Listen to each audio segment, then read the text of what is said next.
This is episode 316 of Jumblethink. T minus 10, 9, 8, 7, 6, 5, 4, 3, 2, 1.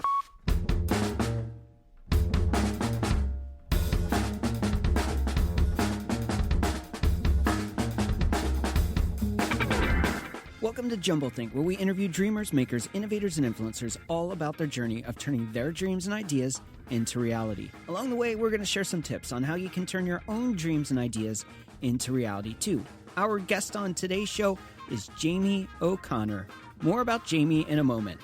Whether you're a new listener or a longtime fan, if you've never subscribed to Jumblethink, head on over to wherever you listen to podcasts, search for Jumblethink, and click subscribe. Now let's jump into today's conversation. Hi, this is Christina Everett, executive producer of podcasts at iHeartRadio. You're about to listen to an episode recorded live at PodMax. Enjoy the show. Hey there, welcome to Jumblethink. My name's Michael Woodward. I am your host, and we have a special show lined up for you today. Now, a second ago, you heard that today's show was recorded live at PodMax. PodMax is this event in Trenton, New Jersey, where leading entrepreneurs get to sit down with podcasters like me to share how they turned their idea and dream into a business. Today's conversation comes from that event, and if you're an entrepreneur and you want to get in front of some killer podcasters, you should go check them out at podmax.co. Now, today's guest is Jaime O'Connor. Jaime O'Connor is a digital strategy nerd who is dedicated to helping brands understand their growth opportunities in the digital landscape. Her windy path to building inspired focus digital has included selling scrunchies in fourth grade, a grocery delivery business, and an event operations company. She has also built marketing teams at venture-backed organizations and bootstrapped product brands that achieve 6x growth and 8-figure success. She's worked with major organizations like the NFL, NCAA, USA Cycling, and growing brands like Pro Challenge, Happy Hairbrush, and Savor Beauty. She is on a mission to help educate up-and-coming brands with knowledge they need to up-level and play in the professional arena. Let's join the conversation we had with Jaime O'Connor.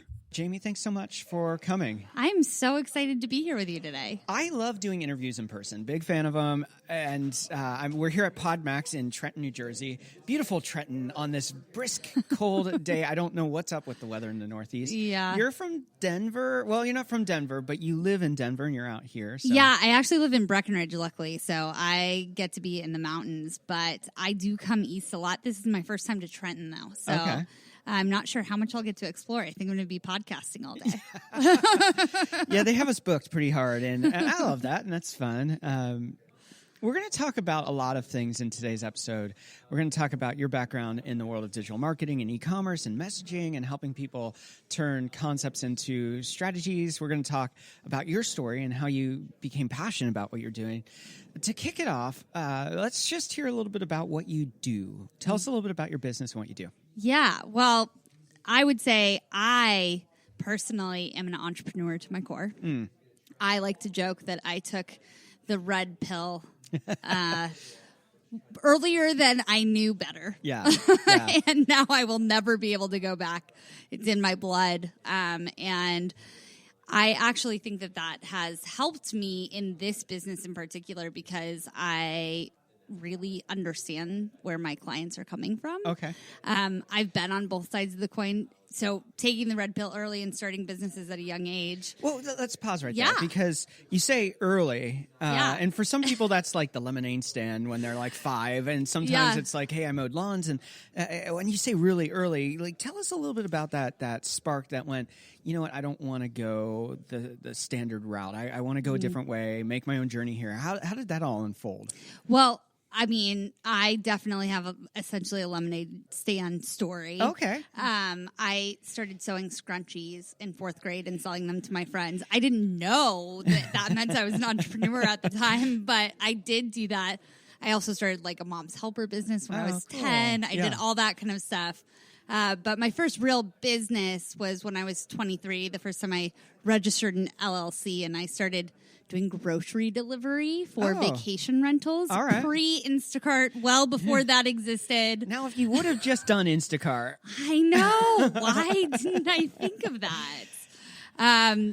But you know what's interesting about that is that it actually didn't keep me from the 9 to 5. Yeah. I was always drawn to other entrepreneurial spirits and with a desire to learn. So I had side hustles, I had my own businesses, and I would tend to, if I saw the right opportunity, go work for someone I felt like I could be challenged by and learn from. But it seems like it was kind of a little bit of a quantifier for you to say, like, they had to have the same spirit about them. They did. Like, it's like, I'm not going to go work for McDonald's. Yeah. I'm not going to go work, not that there's anything wrong with those kind of jobs. I'm not going to go work as a teller at a clothing store or something like that. You were finding people that had a kindred spirit. Mm-hmm. Did that help you kind of explore what healthy entrepreneurship looks like? Because by doing that, depending on your proximity to that person, you would possibly get exposure to what mentoring could look like at an early age in those journeys. So did that help, or did that hinder, or what did you learn from that? Oh, it definitely helped. Okay. For sure. And I have a tendency, I'm not afraid to ask for help, to learn.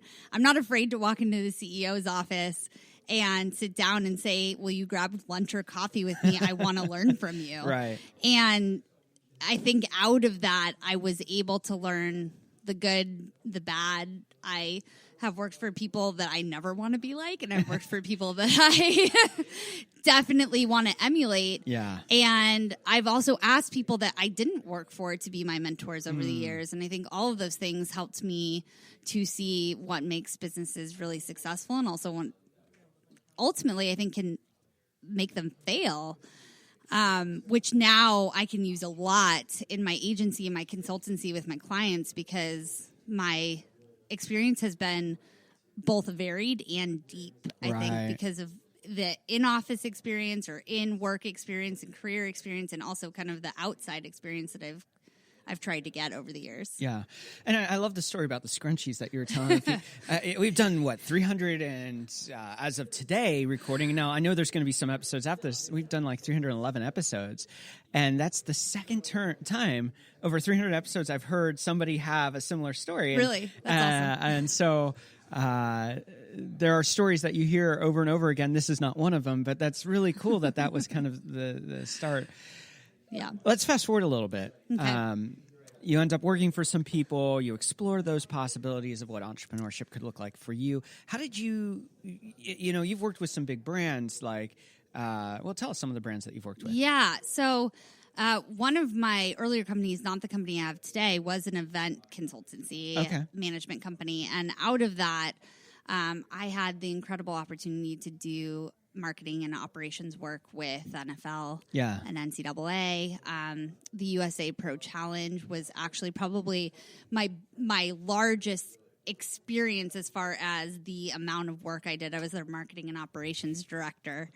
And that was for those who aren't into cycling and cycling nerds, it was a Tour de France. Yeah. Oh my goodness. Tour de France level race here in the United States. Wow. 7-day stage race, aired in 180 countries. And so out of that, I got really deep in the sports world and had the opportunity to work with some really big brands and see the inner workings of what companies at that level do. Yeah. When did you decide to start your current brand? It's Inspired Focus Digital. How did that all come to be? Yeah, so I started it, it'll be 2 years in June. Okay. And I had actually failed miserably at an e-commerce brand. Yeah. It was a social enterprise. I was going to change the world. I was convinced of it, as I think many entrepreneurs are. Been there myself. And I, for the first time in my life, after being in service-based companies for a long time, decided to dabble in developing my own product. Okay. And after a couple years of that, I ended up needing to shut it down after spending my life savings and not having the capital to continue. Yeah. And that was when I went back to kind of my core idea of learning from somebody. Yeah. And I went to work for a company called Silipint, which had a utility patent on drinkware. and silicone drinkware. The CEO invented silicone drinkware. I mean, it was pretty incredible. Yeah. And I was the first person they ever hired for marketing. And I got to see a company that had built into 7 figures and was growing rapidly and be a part of this amazing experience where they were developing product. They had the capital restraints and the operational restraints that are difficult in that kind of world. And they also needed to get their brand story out. Yeah. And I learned so much, and I built a lot. I built a team of 5. And I kept running into this issue where I would not be able to find a strategic partner that understood the operational side of a business like that. Yeah. And help me in marketing and help me take off some of these hats I was wearing. Okay. And so I ended up diving in and trying to learn as much as I could beyond all of the failings that I had in my own e-commerce businesses of what I could do in digital marketing, because I could not find someone who got it on both the operation side and the marketing side. When you say digital marketing there, can you quantify that a little bit? Because that's a pretty wide totally. term. It's huge. There.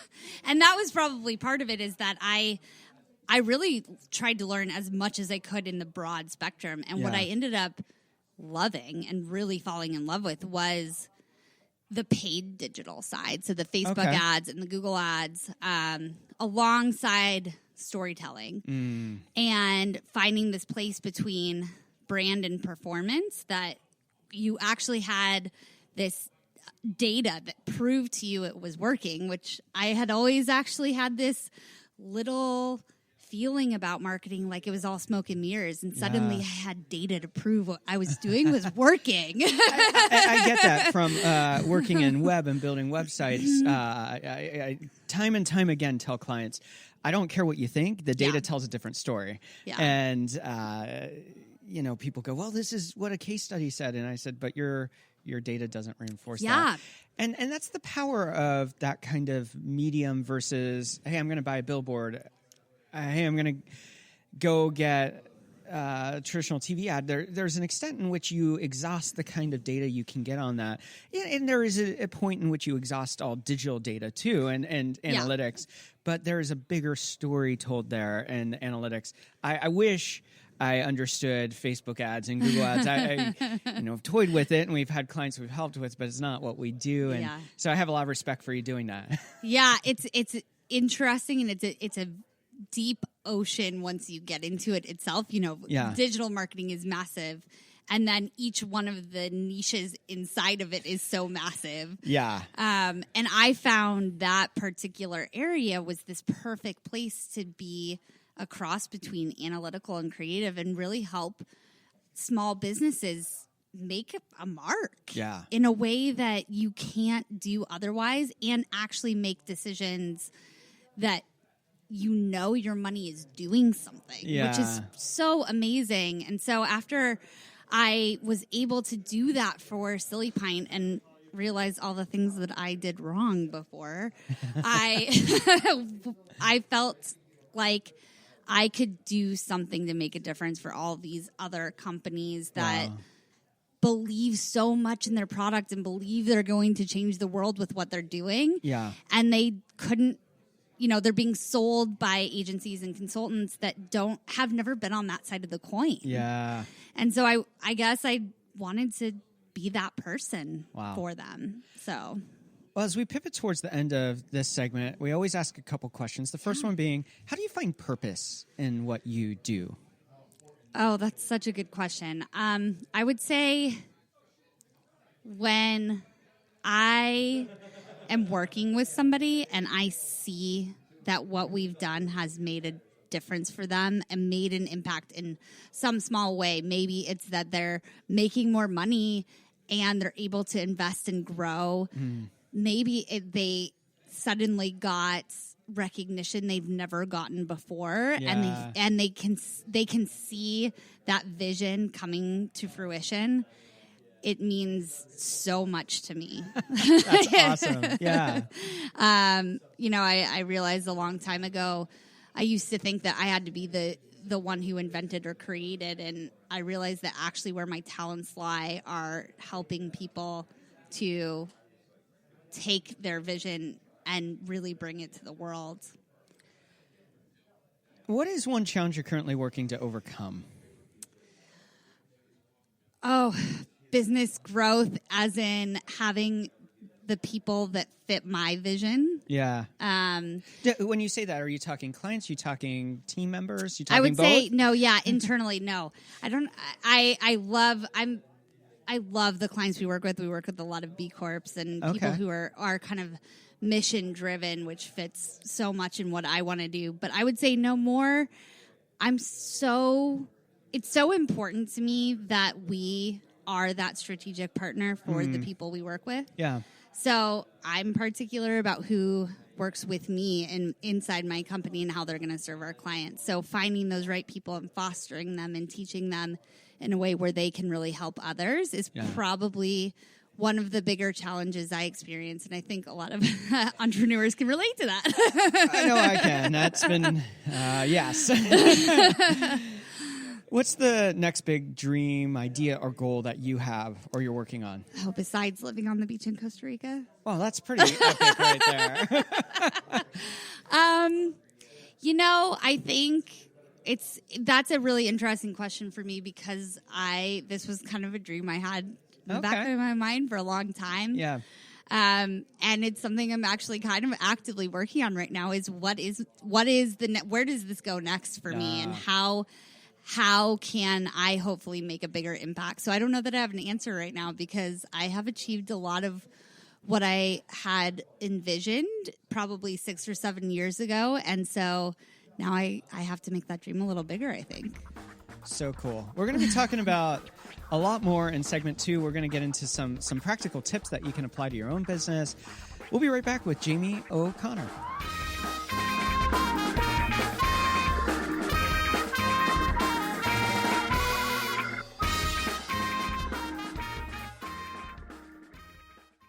Hey there, it's Mike, and I wanted to give you a quick update about some exciting things we're working on here at JumbleThink during the coronavirus craziness of 2020. I know many of you are looking for some inspiration. You're looking for some stories of hope, and you're looking for some practical tips that you can apply to your business or your ideas while you are in quarantine. Well, what we're going to be doing is starting yesterday, actually. We're going to try to release a new episode every weekday. Not quite sure when it's going to come out during the day, but we have lots of really cool conversations coming up. And we want to help you stay focused on the task at hand, which is making your business, making your life, making the world around you a little bit more hopeful, and also giving you some tools to make those dreams and ideas into reality. One of the other things that we're doing is we're going to start doing some practical challenges every day on our Facebook group. So head on over to Facebook, search for the JumbleThink Facebook group, and join the community so that we can chase these dreams and ideas together. That's all the JumbleThink updates for you today, but we've got a lot more in store in the next week, so stay tuned for that. For now, make sure to check out the new episodes and also make sure to check out that Facebook group. Now let's jump back into today's conversation.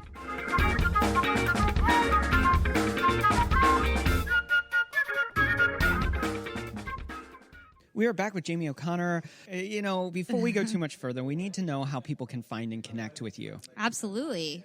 Well, for JumbleThink listeners in particular, I have a page you can go to, inspiredfocusdigital.com/JumbleThink. And on that page, I actually will have a little guide that will help you with some of the things we're going to talk about here. And also some tips on finding the right partner for you, as I've talked about. That is a huge piece, I think. And if you want to be able to book a call with me for a quick strategy call. Yeah. So that would be the best place to go. Cool. We'll have that link and some other links in the episode notes. So wherever you're listening, they're down there. Just go click. We made it easy. You don't have to work for it. Just click and go download that guide and get in touch with Jaime. All right, you mentioned in the first segment this place of brand and performance. Mm-hmm. And I want to dive into that a little bit deeper, what that actually means, how that translates into conversion for goals, and what people are missing in that. So before we go too far in that, can you really define, when you say brand and performance, what that means? Yeah, so the digital marketing world in particular is interesting because there has been a gold rush, or maybe I guess you'd call it a blue rush on Facebook over up until about a year and a half ago. Okay. You could make... What happened a year and a half ago that changed that? I think there's a couple things that happen. Everyone blames the algorithm. I don't know that that's really true. I think the market has gotten a lot more saturated. People have realized the opportunity that exists there it's a lot more commercially viable, where before it was startups and e-commerce brands and people that saw it, could afford it, and took advantage. And, you were seeing people get insane return on their ad spend. Yeah. And that has changed. That's changed significantly. But the tactics and strategies were very direct response driven for a long time. And those tactics still are at the core of conversion and ad buying in that space, which is that whole analytical data-driven piece of it. Yeah. But it also was always buy my stuff, buy my stuff, buy my stuff. Okay. So what's the pivot that we need to be making? Yeah. So, I find, and I personally like to work with companies that want to set their unique place in the world. Yeah, yeah. And a huge part of that is telling your story and talking about who you are, what you do, and of course the why. We all know Simon Sinek and his huge Cash cow that he had. Yeah. And there's definitely truth behind it. But I also think you can't just focus on that. There is this cross that needs to happen. So, how do you bring people in, start to build some authority and trust and tribe, really, to reference another marketing grade, Seth Godin there. But, how do you do that and also say, buy my stuff? Yeah. And I think that there is a really magical way to do that in knowing who your customer is, really digging into that, speaking to them in a way that makes them feel like they're connected to you, and then showing them how what you're providing them actually betters their life. Yeah. So you mentioned story there. We love story. That's, it's in our subtitle, The Story of Ideas. So tell us a little bit about Brandon incorporating story in a way that draws the audience, draws the potential customer or client into that story. You look at Facebook as a good example, or Google Ads for that matter, and it feels very hard to tell story there. It feels like I've got this spot, I've got to fill it, I've got to follow their rules, and their rules don't always set up for story. So how do you bridge that gap of crafting compelling narrative that draws people into the story, that draws people to be a part of it, that engages them to want to buy, and also fitting within the parameters of what Facebook tells you or Google tells you is the best way? How do you navigate that and craft that perfect story that bridges those spaces? Yeah, well, actually, I love Facebook for this. Google is a little bit of a different story, and I treat Google a lot more like the place that you go once you have introduced this amazing brand that you want to know more about. Okay. But Facebook is where there is this really amazing opportunity and white space still to exist that allows you to do that. And right now, I love video. I love video. And the thing is anyone can do it. You don't have to be perfect and produced. But it's overwhelming. So it is overwhelming, yeah. How do you navigate that? Well, I think that there's some ways that you can really easily speak to your consumer in a way that's really engaging, that also is easy. Yeah. And it doesn't have to be overwhelming. One, perfection is the enemy. So if it's a mindset thing, then do some meditation and get over it, because it doesn't matter. because really getting in front of people and speaking to them in a way that makes them feel heard matters so much more than having a perfectly produced video. Yeah. So using lives and talking about it. One of the things that a mentor of mine taught me is his 10 by 10 rule, which is what are the 10 questions you always hear from your customers or clients, and what are the 10 things they should be asking about, and talk about that. That's 20 pieces of content you can create without having to dig too deep for it. So we've talked a lot of hypotheticals here. So can you maybe give us an actual, walk us through the process that you maybe took a customer through? Give us a case study, if you will. Yeah. So one of my favorites is a group called Sudara. They are a B Corp that makes pajamas and supports women in India that are either at risk or have been in the sex trade. So it's kind of this. Okay. They're helping them get out of really horrible situations. Yeah. And, with them, we really are focused in pulling people into the story at first. So at the top level, you hear the story of where the company was founded and what they're doing. And that is targeted at people who've never heard of the brand before, that are likely to care either about the human factor or particularly be interested in ethical consumerism of some way. Yeah. And then once they're pulled into the brand story, they see a combination of different types of content that is, sometimes it's more brand story, and sometimes it's actually product and how awesome the product is and the materials it's made with and how comfortable it is, and client testimonials. So they're seeing all of these different pieces that both are convincing them they should be buying this product and that they should be a part of the tribe. And the more they interact with that, then the next level down is finally buy my stuff, buy their stuff. And it works so well because what you're doing is you are getting people to buy early and cold because of the amazing story. And then you're also getting people to be raving engaged fans. You mentioned the word story brand. Donald Miller? I think so. Yeah. And it's funny because I just had that book on my list, and now I think that, and I've been hearing about it more, and I think it's because I'm talking about it a lot. Yeah, absolutely.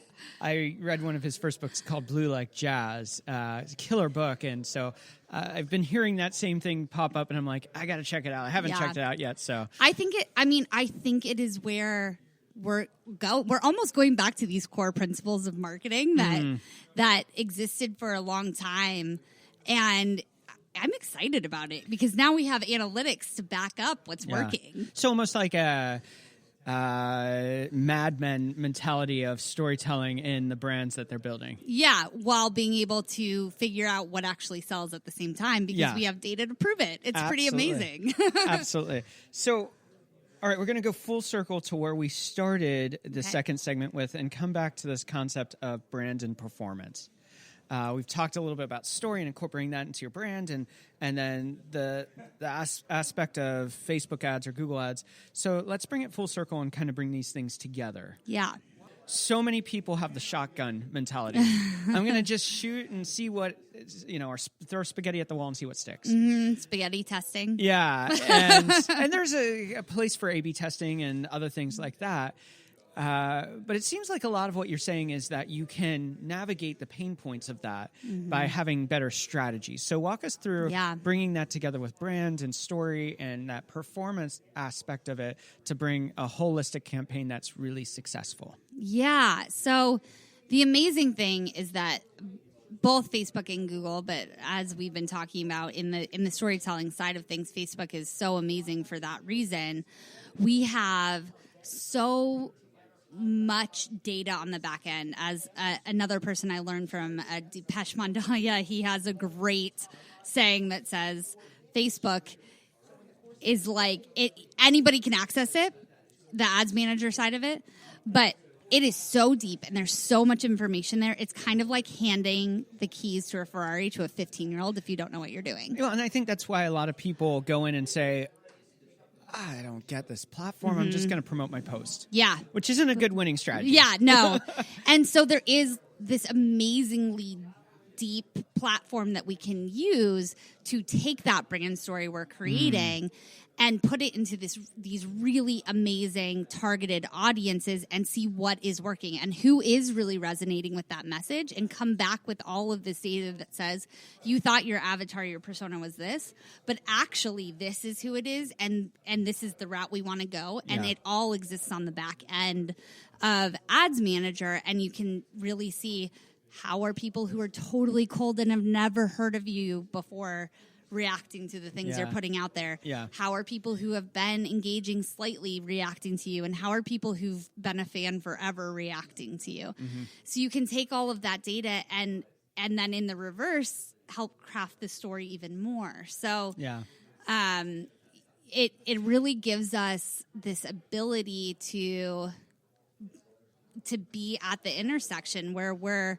continually improving our story and crafting our story while continually bringing more people to purchase and make sales.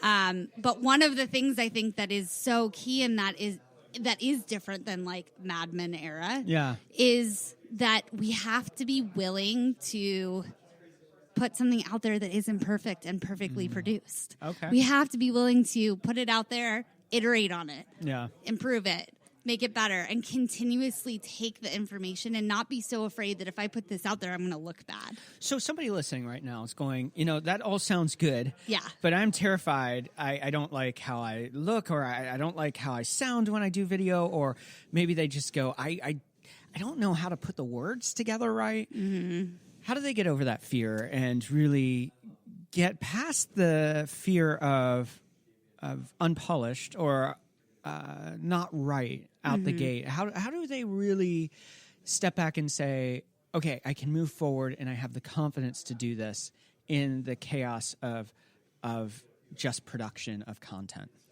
If that makes sense. Absolutely. And it's something a lot of my clients struggle with. To be totally honest, I struggle with it. I am definitely in those shoes a lot of times.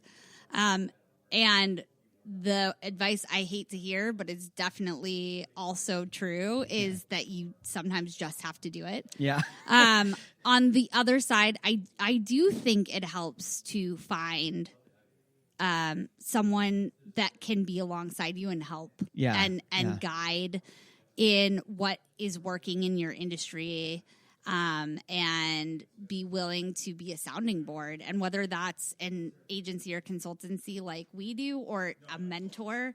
I mean, I personally have both of those. And I think that makes a really big difference in kind of building that confidence to do it and know what you're doing is working, and know that, I would say, tell yourself that what you're doing, if you start today and you're willing to iterate and you're willing to improve and you're willing to continue to walk that path, then you're going to come to something that is truly amazing, that makes a difference for the people you're trying to sell to. And really, if you're trying to put what you have out there because it makes people's lives better, then isn't that the whole entire point? Yeah. A lot there to unpack, a lot of good advice. I hope that helps to get too deep there. No, it's good. And I think that it's good to hear that for most people who are creating, there's so much emotion and so much tied to it that there is insecurity, no matter if you're like a seasoned pro a lot of times, or you're a novice, a newbie at it, that there is insecurity in that journey for all of us. And I think sometimes people really think that, it just goes away, and the only reason that they're doing it is because they have it all figured out. But it sounds like you're saying that really everyone's, no matter where they're at, they're trying to figure out more, and there's still insecurity in that journey. Absolutely. I mean, I don't think I've met anyone, even the people who are in front of the camera all the time, that don't have some extent of that. And probably the thing that I've seen be the biggest difference is that the people who are willing to get in front of the camera and in front of the microphone every day are the ones that believe that they know that it makes a difference for somebody. And whether that's their product makes a difference or something else, it doesn't have to be that. You don't have to believe that live video is going to make a difference because it may not. Yeah. But what you're talking about, what you're getting in front of, what your point of doing that is what makes the difference. Yeah. And to believe that, I think, helps you get over that fear a little bit. Can you remind people how they can find and connect with you one more time? Yeah, absolutely. They can go to inspiredfocusdigital.com/jumblethink. We're going to take a break right here. When we come back, it's rapid fire questions. Yay.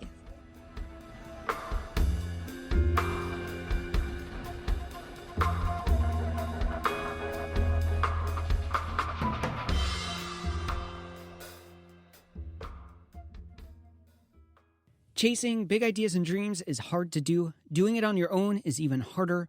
Why not join a community of dreamers and idea makers just like you? We're super excited about launching the Jumblethink Facebook group, where we're building a community of dreamers and idea makers just like you. When you face a problem, where do you go? You should go to your community. They'll have insights and thoughts about their experiences and how you can take their lessons and apply it to your own challenges.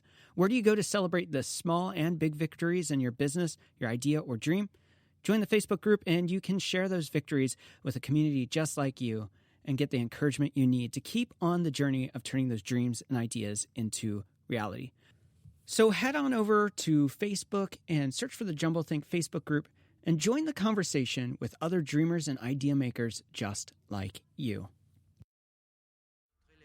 Now let's jump into rapid fire questions with Jaime O'Connor. Levez seulement le bras pour mettre l'aiguille sur le disque. Mettez le contact, reposez votre bras et attendez. Restez calme pendant un moment. We are back with Jaime O'Connor. So good to be here. I am excited for rapid fire questions. Are you ready? I hope so. Okay. So the first question is, as a child, what did you want to be when you grew up? Well, I guess the first thing I know is when I was in high school, I wanted to be a photographer. I wanted to be a National Geographic photographer, to be specific. That's awesome. You still into photography? I wish I was more into it. Apparently, the business side of my brain is taken over. What is one tip you'd give someone with a big idea or dream and they don't know where to start? Find someone who has walked the path before you. Yeah. And reach out to them. Nice. What is one change you would like to see in the world? I would love to see people focus on the mentality of giving over getting. Nice. What do you want your legacy to be? Oh, goodness. I would love, for people to look back and think of me as someone who did that, who gave as my first way of being, and that somewhere, somehow I made an impact on people's lives. Where do you find inspiration? From people who focus on making a difference in people's lives, that really see how the way they operate in the world is making a difference, and that whatever they do actually matters. That inspires me, and I think so much so in kind of everyday people. What is one book you think every dreamer should read? Ooh, every dreamer. Honestly, right, and this is off the top of my mind right now. No, it's great. Profit First. Because I lost so much money doing things dreaming and not thinking about how to do it well, that not how to deal with my finances, because I'm a dreamer, that now I feel like I can make so much more of a difference because I can operate a business profitably. It's sustainable. Yeah. For you, how do you define success? For personally, how I define success would be that I'm not stressed out every day. Nice. What is one trend you are currently excited about? Oh, that is a good question. I would say a trend I'm currently excited about. Is this the one that's going to stumble me up?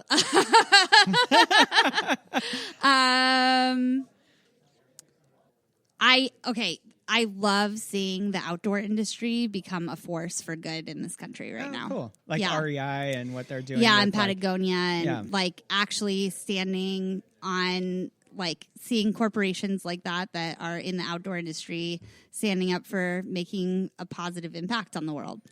What is one habit you find helpful in your life? Meditation. What is one thing you wish you would have known when you first started out? It's not all glamorous all the time, but it's worth it. It's not glamorous most of the time. Like 99.8% of the time. But that 0.2, man, it's so worth it. If you weren't doing what you're doing today, what do you think you'd be doing? I think I'd be a photographer. Nice. And our final rapid fire question. What is one dream you are still wanting to fulfill in your own life?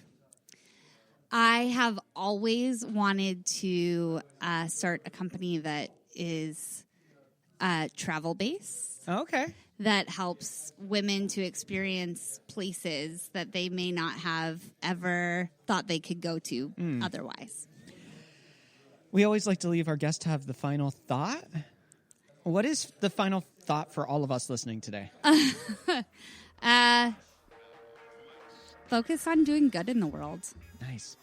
Jamie, thank you so much for taking time out you. here at PodMax in beautiful, frigid Trenton, New Jersey today. And we wish you the best in all you do. Thanks so much, Mike. It was awesome talking today. We want to thank Jamie for taking time out to be on the show. You can check out her links in the episode notes. We also want to thank our friends over at PodMax for hosting today's conversation. They're doing super cool stuff. If you're an entrepreneur that wants to share your story on podcasts, go check them out, podmax.co. And I want to thank you for tuning in to today's show. It means the world to me that you would listen to what we are creating, and I hope it is a bright spot, an encouragement in your day. You can be checking out new episodes all week. Tomorrow on the show, we are talking to Tracy Tim. Super fun conversation. You're not going to want to miss that.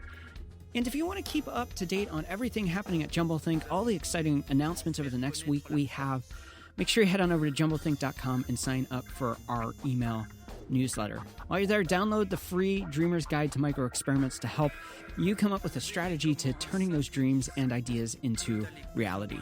Thanks again for tuning in. Now it's your turn to get out there, to dream big, and to change the world around you. Mettez-vous dans une tenue légère.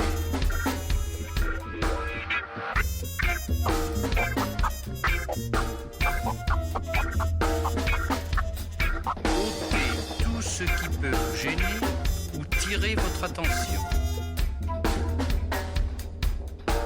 Cherchez la meilleure position. Les bras et les jambes légèrement espacés.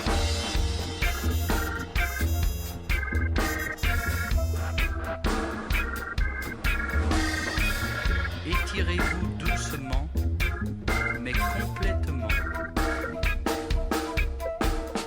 En avant, en arrière, sur les côtés. Vous êtes une autre personne. Les mères de famille, les enfants, peuvent également prendre un moment revitalisant. Dans quelques mois, lorsque vous aurez bien saisi la technique et que vous serez maître de votre corps, vous pourrez vous décontracter même en travaillant.